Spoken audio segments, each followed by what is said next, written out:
देखो इतनी सारी भैया अगरबत्ती है, सबकी सब एक्चुअली मेड इन इंडिया अगरबत्ती है यहाँ पर। जब देश छोड़ रहा हूँ तो भी इनके पास लाइक कुछ दिख ही नहीं रहा, और ठप्पा तो मारते हैं बट दिखता ही नहीं कुछ है। बोलता है इंक है ही नहीं हमारे पास, इंक खत्म हो गया। मैंने कहा इंक खरीद ले भाई, इंक दे रखा है भाई, बट कुछ काम ही नहीं कर रहा है। कुछ सवाल जवाब मुझे से नहीं किए गए, लेकिन भाई जैसे एयरपोर्ट के सामने 20-20 लोग बंदूक ताने खड़े हुए हैं।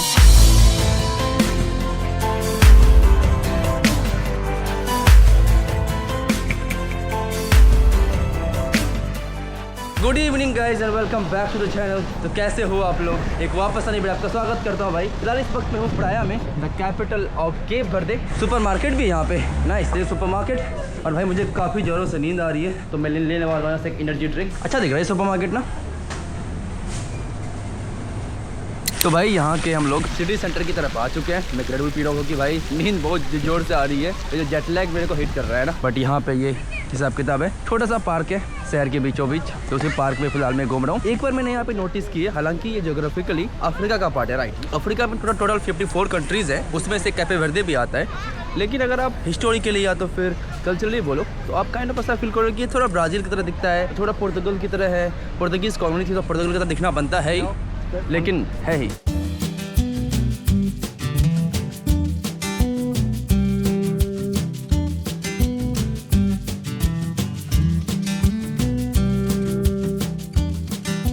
भाई मैं ये बोल रहा था कि यहाँ पर भले ही लाइक अफ्रीका का पार्ट है, बट लोग यहाँ पर मतलब काफ़ी गोरे टाइप के हैं, मतलब ना थोड़े सांवले टाइप के हैं। इंडियन लुक टाइप का इनका, मतलब लुक फेसियल लुक नहीं, सिर्फ मैं रंग की बात कर रहा हूँ। What are you selling? Tudo preço, 400 reais. What is this? Feijão? Chega. हाँ राजमा, हाँ गॉट इट। भाई राजमा का कच्चा वाला पार्ट बेच रहे हैं, मुझे लगा क्या है, अच्छा राजमा है, कच्चा वाला पार्ट। ये यहाँ पे लोकल आपको रेस्टोरेंट मिल जाएंगे, आप बैठ के यहाँ पे खाना पीना खा सकते हो। इस तरफ भी है और उस तरफ भी है। तो गाइस वापस एक सुपर मार्केट फिलहाल हम लोग आ चुके हैं, क्योंकि ब्रेडन को लेना है कुछ सनस्क्रीन। Why want sunscreen?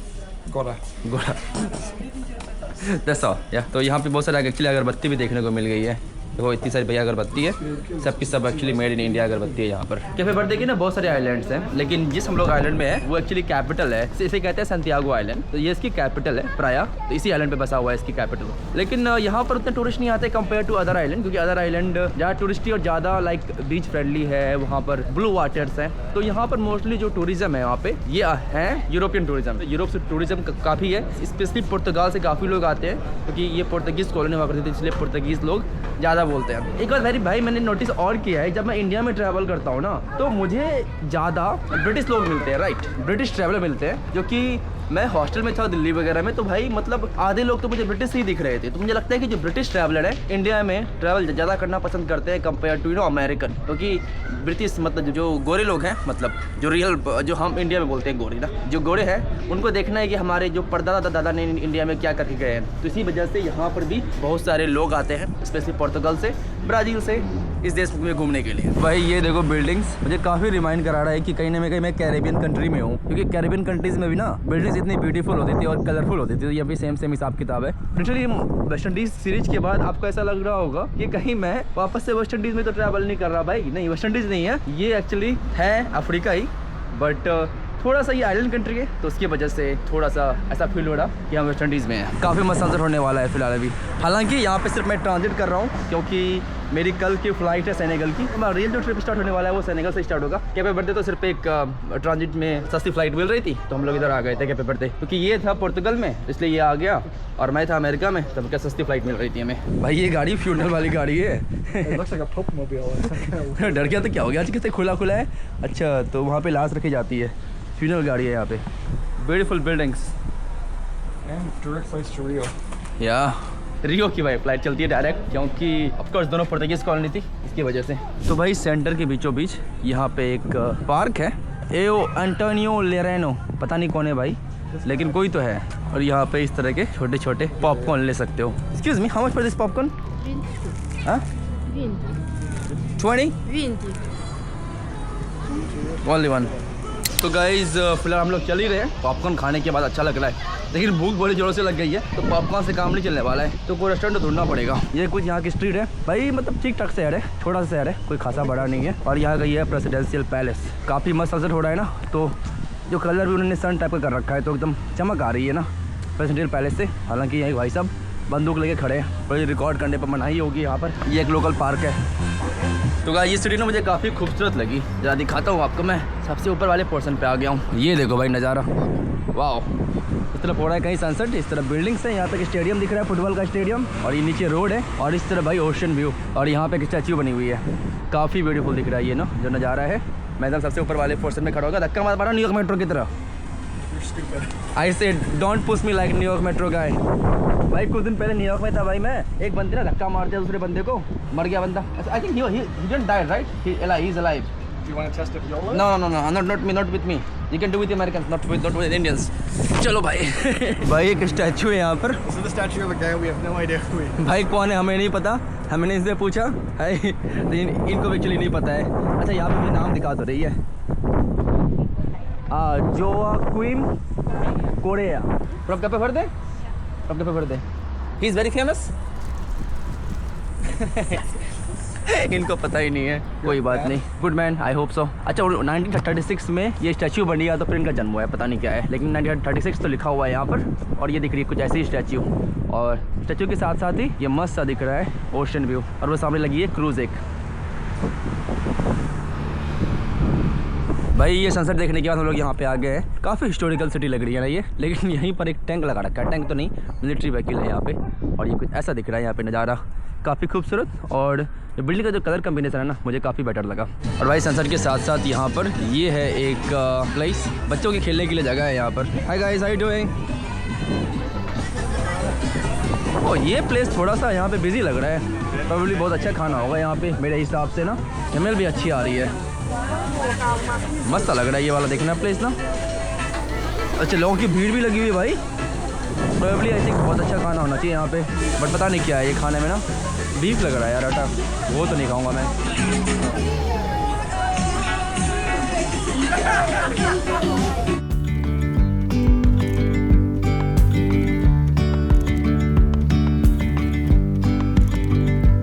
तो एक रेस्टोरेंट में फ़िलहाल आ रखे थे, और हम लोग कुछ खाना पीना खा रहे हैं। ये तो कुछ स्टेक खा रहे हैं, और अंडा और स्टेक के साथ Portuguese steak. पुर्तगीज स्टेक खा रहा है। मैं खा रहा हूँ भाई मछली के साथ चावल भी दे रखा है उन्होंने, कुछ फ्रेंच फ्राइज हैं, और कुछ सलाद टाइप का दे रखा है। सी फूड में सिर्फ मैं जो खाता हूँ सिर्फ मछली है, उसके अलावा मैं कुछ नहीं खाता। तो गाइस फिलहाल मैं जा रहा हूँ अब सोने के लिए। खाना पीना खाने के बाद मैं अभी जाकर नहा रहा हूँ भाई, बड़ा फ्रेश फील कर रहा हूँ। सुबह हमारी फ्लाइट है, अभी रात के 10 बज रहे हैं, और सुबह के हमें 3 बजे निकलना है, तो 5 hours of sleep it's okay. Well good night, आपसे मिलता हूँ इन द मॉर्निंग। इसी वीडियो में कंटिन्यू करते हैं, और आपको दिखाता हूँ सेनेगल तक की जर्नी। Good morning guys. तो अभी सुबह के बज रहे एक्जैक्टली 3, और मैं सो के उठ चुका हूँ, क्योंकि अभी मुझे फ्लाइट लेनी है डकार सेनेगल की। रात के 10 तक सोया था मैं, 4-5 घंटे सोया हूँ बस, ठीक है, बट नींद ठीक ठाक आ गई सच कहूँ तो। और होटल में इन्होंने हमारे लिए टैक्सी का जुगाड़ कर रखा था, और हमने इनको कहा था कि भाई हमें ब्रेकफास्ट चाहिए इन द मॉर्निंग। उन्होंने ब्रेकफास्ट दे दिया थोड़ा सा ना, कि हम ऑन द गो ब्रेकफास्ट खा सकें। सुबह के 3 बजे जुगाड़ कर दिया, अच्छी बड़ी बात है, मतलब अच्छा लगा मुझे ना। अब सीधा यहाँ से एयरपोर्ट निकलना, हमारी फ्लाइट 5 बजे यार, सस्ती फ्लाइट यही मिल रही थी। कि जो मैंने फ्लाइट बुक की थी भाई 1 PNR पर फ्लाइट बुक की थी, all the way from New York से डकार सेनेगल तक। तो भाई एयरपोर्ट फिलहाल आ चुके हैं। Can I provide a piece of advice for all the viewers? If you're not a full-time traveler, don't trust people with travel advice.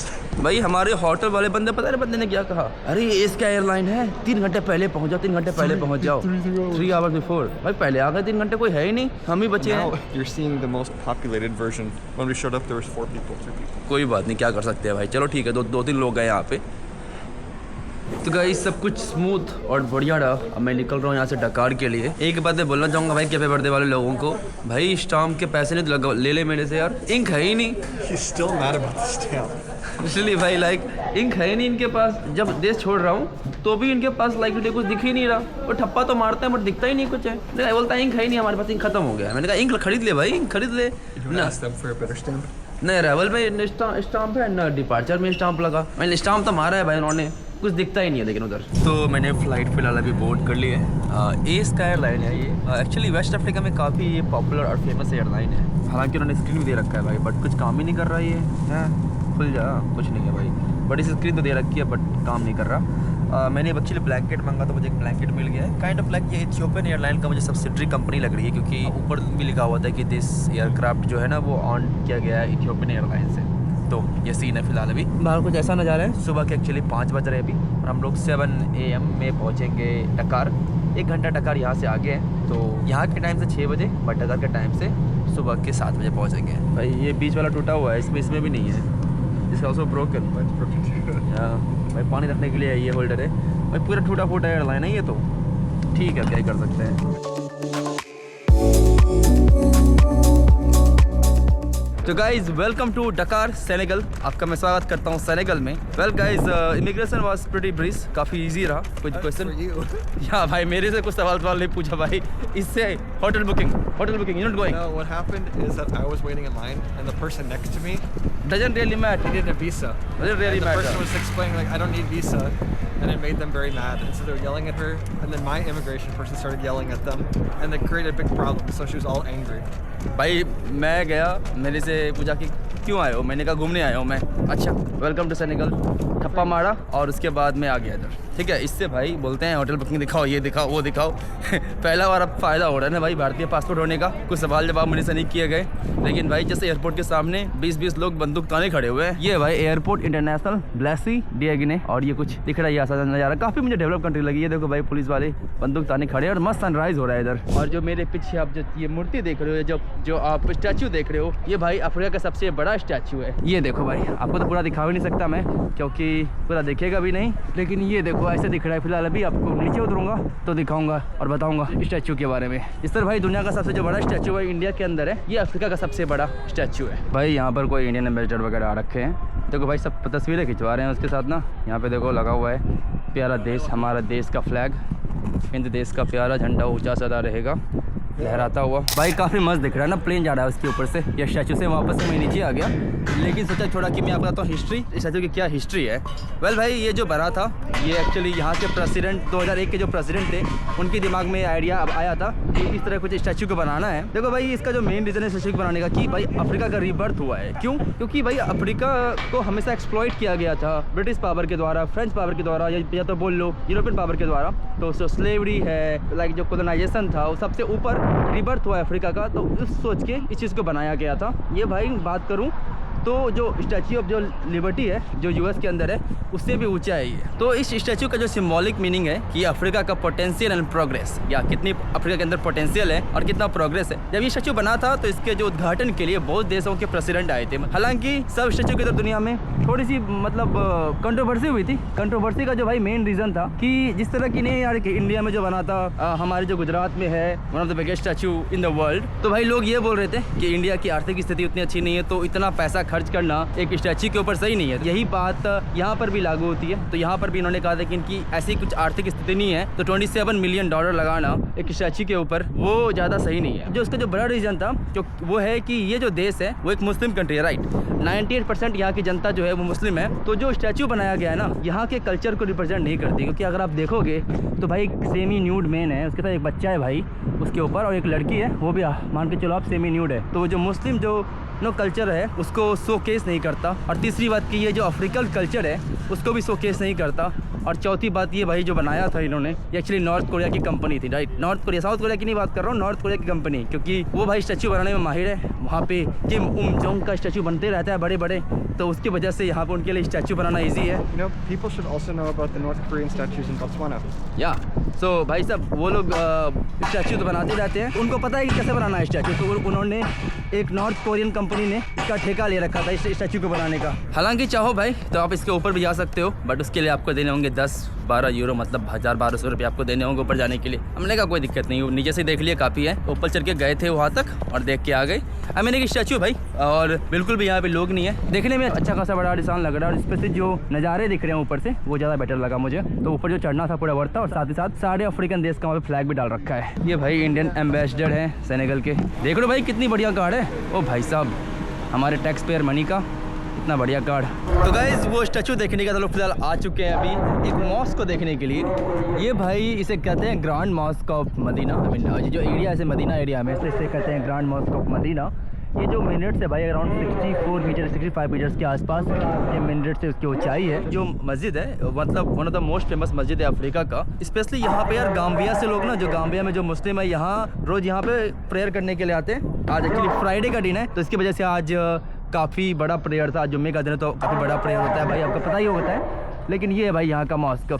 लेकिन एक मैं आपको बताता हूँ फैक्ट, सेनेगल के बारे में। यस, सेनेगल एक मुस्लिम कंट्री है। यहाँ पे आप मान के चलो 95% लोग मुस्लिम ही हैं, लेकिन इतना ज़्यादा ना मुस्लिम कल्चर आपको देखने को नहीं मिलेगा, क्योंकि लाइक आई मीन जो अगर आप किसी मुस्लिम कंट्री से क्या एक्सपेक्ट करते हो कि भाई अल्कोहल बैन होगा, या तो फिर यू नो मोस्टली जो लड़कियाँ होगी हिजाब में होगी। ये दो चीज़ तो काफ़ी कॉमन है किसी भी you know strict Muslim country में, लेकिन यहाँ पर ये चीज़ें बिल्कुल भी कॉमन नहीं है। यहाँ पर लोग भर भर के दारू पीते हैं। दारू यहाँ पे हर जगह आपको मिल जाएगा। यहाँ पे बहुत सारे क्लब्स एंड बार्स हैं। साथ ही साथ यहाँ पर आपको लाइक जब आप रास्ते पर चल रहे होगे भाई, तो आपको लाइक 90% लड़कियाँ बिना हिजाब के दिखेगी। तो ये जो हिजाब वगैरह पहनने का यहाँ पे उतना कल्चर नहीं है। ये भाई यहाँ का एक शॉपिंग मॉल। मैं फिलहाल शॉपिंग मॉल आ गया था कि थोड़ा सा वॉक करता हूँ यहाँ पे। हालांकि एक एम्बेसी भी जानी है मुझे, लेकिन अभी मैं आ गया हूँ एक शॉपिंग मॉल में। क्या क्या बेचते हैं पता नहीं यहाँ पर। बेसिकली यार जो मेरा कैमरा है ना ये फूट चुका है पूरी तरह से, तो मैं एक नया कैमरा भी देख रहा था। सोचा था यूएस में खरीदूंगा बट टाइम नहीं मिला वहाँ पे, बट कोई नहीं, अब दुबई जाऊँगा तो खरीदूंगा, लगता है ऐसा ही फील हो रहा है। ये भाई अफ्रीका का शॉपिंग मॉल। जो सेनेगल है ना थोड़ा सा डेवलपिंग कंट्री है। जो आसपास के जैसे जो कंट्री जैसे कि गिनी बिसाऊ हो गया भाई, या तो फिर लाइबेरिया हो गया, वो थोड़ी गरीब कंट्री में से आता है, one of the poorest country Africa में से आता है। लेकिन जो सेनेगल है थोड़ी सी डेवलपिंग एंड थोड़ा डेवलप्ड टाइप का कंट्री है। काफ़ी ठीक ठाक भाई मॉल लग रहा है ये देखने में ना। अलग अलग यहाँ पे सामान है ब्रांड्स के। ये जो भाई साहब हमें मिले थे एक्चुअली एयरपोर्ट पे मिले थे, और ये हमें पूरा दिन घुमा रहे हैं। मैंने कहा चलो अच्छी बात है यार। बेसिकली ना अफ्रीका में ना अगर आपको एक दिन बहुत सी चीज़ें करनी है ना, तो वो टैक्सी ले लेके ना दिमाग खराब होता है बार बार। इनसे बात हुई, इन्होंने कहा कि हम आपसे तो 3,000-4,000 रुपये लेंगे दिन के। लगा चलो फिर दिन भर घुमाते रहो, आपको जो भी सही लगे इस देश में। सबसे पहले भाई हमें लेके गए इस देश के जो मॉन्यूमेंट था, उसके बाद लेके गए मस्जिद में, उसके बाद लेके आए मॉल में। एक मार्केट है बट उन्होंने कहा मार्केट सुबह बेटर रहता है कि शाम को आप बताना, शाम को कोई मतलब नहीं बनता। फिलहाल तो इसी मॉल में घूम रहे हैं। बोल लो अफ्रीका का one of the different part है भाई ना। एक ना स्टेरियोटाइप बन गई है अफ्रीका के बारे में कि अफ्रीका मतलब गरीब गरीब गरीब, पॉवर्टी हर जगह। नहीं भाई, अफ्रीका कहीं कहीं रिच भी है, और कुछ कुछ ऐसी कंट्री है अफ्रीका में जिसकी भाई पर कैपिटा इनकम इंडिया से भी ज़्यादा है। यहाँ पे सिम कार्ड मिल जाएगा फ्री में, ऐसा ही प्रतीत हो रहा है। वेल गाइस, तो फिलहाल मैं यहाँ पर आ गया था सिम कार्ड देने के लिए। सिम कार्ड एक्चुअली फ्री में बेच रहे थे, ठीक है, तो इसलिए मैं आ गया था खरीदने के लिए। बेसिकली मैंने इनको पे किया 2000 सीफा। मुझे उसमें मिला है भाई 10 GB इंटरनेट। मैं अभी तक ना एयरटेल का यूज़ कर रहा था, क्योंकि यहाँ पे एयरटेल काम कर रहा है, राइट। यहाँ पे एयरटेल काम कर रहा है भाई। कैफे बर्थडे में एयरटेल ने काम नहीं किया था, लेकिन यहाँ पर एयरटेल काम कर रहा है, तो मैंने यहाँ से सिम कार्ड ले लिया है। 10 GB शुड बी इनफ मेरे हिसाब से। Did you guys know that Shubham is addicted to Red Bull? I don't want to sleep. Thank you very very much. Thank you.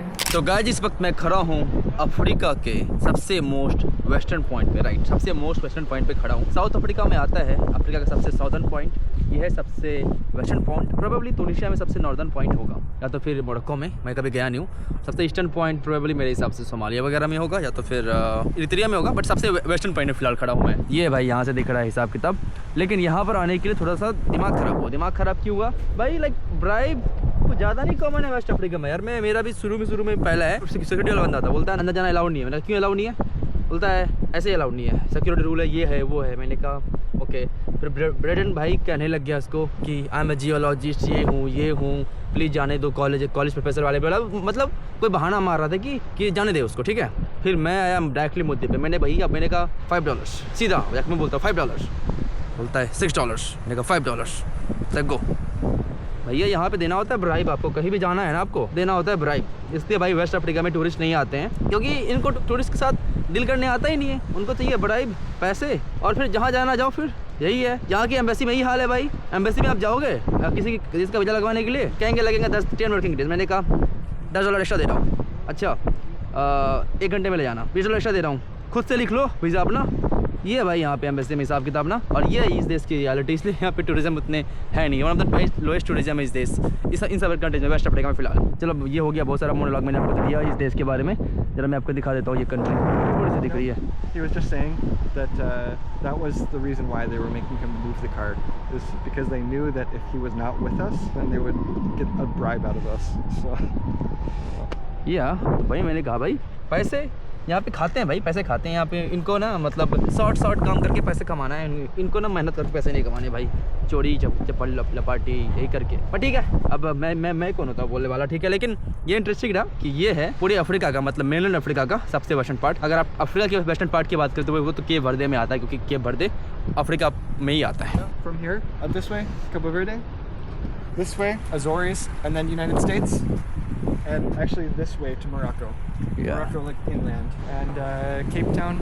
This way. Let me समयर्दिस भाई, हाँ इस तरफ है actually. वहाँ पे साइन बना हुआ है कि कौन कितना दूर कहाँ से है, ठीक है। तो चलो आपको मैं वो भी दिखा देता हूँ। पॉइंट से केप टाउन जो है 6600 किलोमीटर दूर है भाई।